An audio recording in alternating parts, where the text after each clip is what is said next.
A participação conosco da doutora Natália Guazelli, que é advogada especialista no direito constitucional. Nós vamos então entrevistá-la, repercutindo a decisão do Supremo Tribunal Federal, onde decidiu que o FGTS deve garantir correção pelo IPCA amplo e não mais pela PR. Claro que existem outros detalhes nessa decisão da Suprema Corte. Doutora Natália, seja muito bem-vinda aqui ao programa. Muito obrigado por atender ao nosso convite. Muito bom dia para a senhora, doutora Natália. Bom dia, Walter Lima. Bom dia a todos os ouvintes. Eu agradeço com muita honra o convite e é sempre um prazer trazer um pouquinho de informação e clareza para todos os ouvintes. Muito obrigado pela gentileza.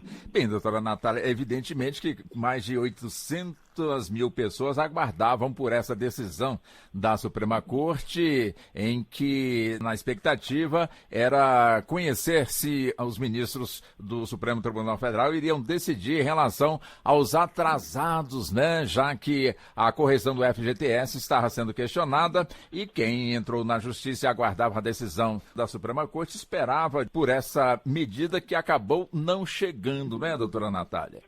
Esse caso aqui, Walter, é um caso já que iniciou com um pedido do Solidariedade em 2014. Então, quer dizer, realmente, nós estamos aí completando 10 anos do protocolo do pedido de ação direta de inconstitucionalidade para o efetivo julgamento.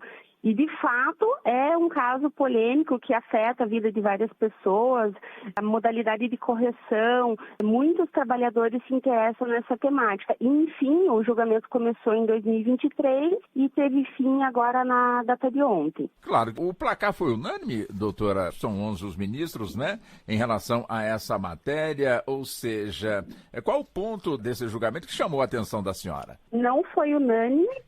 O relator do caso é o ministro Roberto Barroso. Ele votou para que a correção das contas ela fosse pelo menos igual ao rendimento da poupança. E em relação a essa posição, ele foi acompanhado pelos ministros Nunes Marques, André Mendonça e Edson Fachin. E divergindo desse posicionamento, ou seja, por isso a não unanimidade, votaram contra para rejeitar a ação os ministros Zanin, Alexandre de Moraes, Dias Toffoli e Gilmar Mendes. Então houve ali debates, para que o Supremo Tribunal Federal então se posicionasse, sendo por maioria de votos a procedência da ação. Ou seja, no caso, os ministros então decidiram pela correção utilizando, portanto, aí o IPCA, mas que só passará a valer depois de transitado e julgado essa decisão. E o que ficou para trás em termos de expectativa do pessoal que ingressou na Justiça e aguardava receber o atrasado,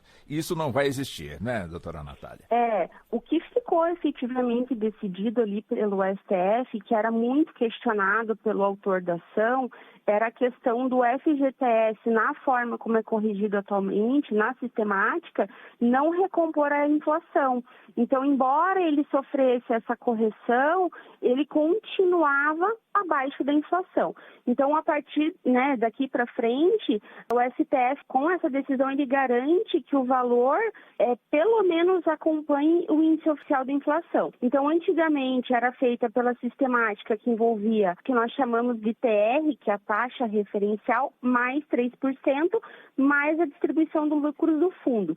E a partir de agora, essa remuneração, ela tem que representar pelo menos a reposição do IPCA. O nosso programa, o Revista Brasil, é em rede, doutora Natália. Eu começo com o Aécio Amado, que é editor da Agência Brasil, que é a nossa agência de notícias, está aqui em Brasília. E daqui a pouco o César Fatioli, que está na Nacional do Rio de Janeiro, também conversa com a senhora. Eu inicio então com o Aécio Amado. Vamos lá, Aécio. Bom dia, doutora Natália. É um prazer falar com a senhora. A minha pergunta, doutora Natália, tem a ver com a questão da recuperação da perda do valor do Fundo de Garantia dos recursos que pertencem aos trabalhadores. A senhora acredita que após essa decisão, os trabalhadores poderão buscar ainda na justiça os direitos e com relação à remuneração do seu fundo de garantia, ou o assunto para por aí? Veja, essa decisão, ela ainda não foi publicada, então ela não se tornou definitiva ainda. Então ela ainda pode ser objeto de recurso.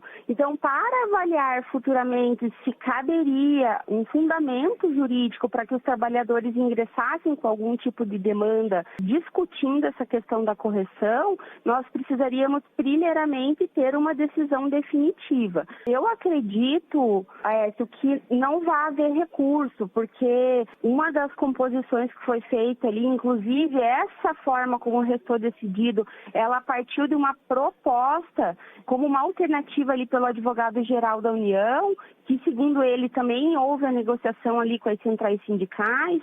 Eu entendo que vai ficar menos fundamento jurídico para que essa discussão retome em ações individuais. Então, provavelmente, uma vez ficando definida essa questão, as correções vão ter mais clareza ali em relação à composição, para que não seja, inclusive, inferior à caderneta de poupança. Ok. Deixa eu buscar também César Fatioli, na Nacional do Rio de Janeiro. Vamos lá, César. Obrigada. Obrigado, Walter. Doutora, essa decisão, ela tende a ganhar contorno definitivo, já que a inflação, afinal, não tem ultrapassado 5% ao ano, então o impacto de uma defasagem não tem o que acontecia na época da inflação nominal e real muito mais elevada do que hoje. Ela tende a pacificar o tema ou é cedo para dizer isso? Como eu expliquei ali para o Aécio, como ainda não é uma decisão definitiva, eu entendo que nós, como operadores do direito, temos que ter uma cautela, principalmente para os ouvintes, em colocar como uma situação definitiva. No entanto, César, pela forma como o cenário está se delineando, a tendência é que sim, se mantenha nessa forma. Um dos principais temas ali que a ação discutia era justamente o fato de que, na forma como estava sendo feita a correção, ela não representava, ela estava gerando um prejuízo ali para os trabalhadores. A gente sabe que o FGTS é um direito constitucional, assegurado pelo artigo 7º, inciso 3º da Constituição Federal. Então, eu entendo que, no cenário atual, se essa decisão ficar efetivamente mantida, é bem provável que a gente, então, utilize esses parâmetros do IPCA, pelo menos a representação do IPCA, como um parâmetro de correção do saldo de FGTS. Perfeito. Está aí, portanto, a doutora Natália Guazelli nos trazendo as explicações, né, esclarecendo, portanto, ao nosso público ouvinte, principalmente aqueles trabalhadores que ainda têm na Justiça as suas ações. A Justiça aguarda, portanto, a definição pela Suprema Corte para darem, portanto, ali a sua sentença. E, com certeza, a sentença será, caso seja mantida essa decisão da Suprema Corte, de certa forma encerrar, portanto, esses processos individuais, que eu quero crer que não terão mais avanços no sentido em que ele foi colocado na Justiça para o devido julgamento, né, doutora Guazelli? Exatamente. E eu queria aqui só trazer um esclarecimento, que essa nova forma de correção, ela vale para os novos depósitos a partir da publicação da decisão do Supremo. Tá? E isso é importante porque sempre existe aquela discussão se ela vai corrigir para trás ou não. E, inclusive, após o julgamento, teve uma manifestação ali por parte da assessoria de imprensa do STF, que ela trouxe a informação de que essa nova correção ela é aplicada ao saldo atual da conta a partir dessa publicação da ata. Então, nós estamos aí na expectativa dessa publicação para verificar efetivamente como vai encerrar essa discussão. Entendi. O Aécio teria outra pergunta, Aécio? Sim, Walter Lima, tinha mais uma pergunta com relação a essa questão do saldo atual que a doutora Natália acabou de falar. Eu pergunto para você o seguinte, doutor, essa questão do saldo atual significa que aplica sobre o valor que está chegando ou sobre todo o montante acumulado? Essa é uma questão que está sendo modulada pela decisão. Pelo que ficou deliberado, o atual cálculo que determina a correção dos 3% ao ano, mais o acréscimo da distribuição dos lucros, além da TR, ela tem que garantir a correção do IPCA. Então, vai precisar ser feito um cálculo para verificar se essa metodologia ela efetivamente está garantindo essa correção.